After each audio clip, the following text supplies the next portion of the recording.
today we are going to discuss about child mental health.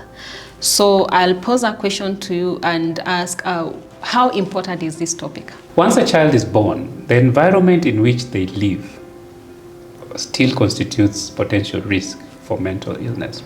And this begins with what they eat. There are certain foods that they eat that might be neurotoxic or affect how the nerves function.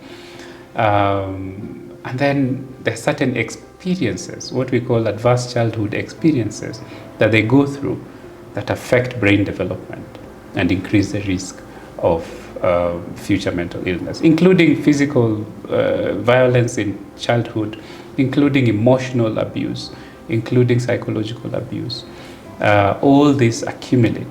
And not only abuses that happen to them, but even abuses that they observe in their environment. They affect the developing brain and increase the risk of developing mental illness in future. And so childhood is a precious time in the development of the human brain and ultimately determines the magnitude of risk that you have for mental illnesses in future.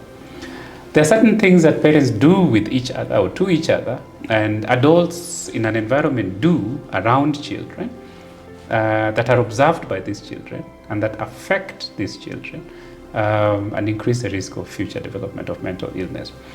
In these parts of the world, and I guess both in Africa and in Asia and in many parts of the world, there are people who believe that there are certain ways of bringing up children that are accepted or that everybody should be doing. And one of these is using violence as discipline, for instance,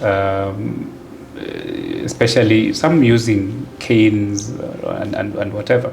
So this instilling of pain in the children has physical effects in its own right that we have seen, but it also has psychological effects, both direct psychological effects in the instilling of pain as a method of shaping behavior.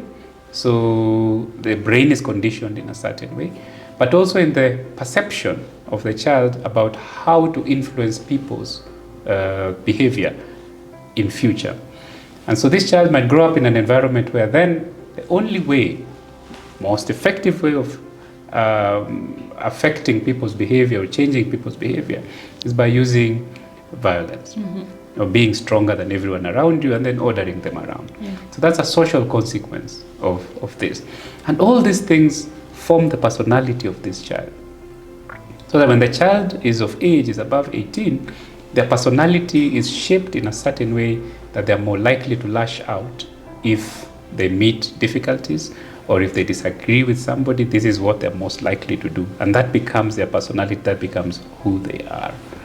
And a lot of those things correlate very closely with the risk for numerous mental illnesses.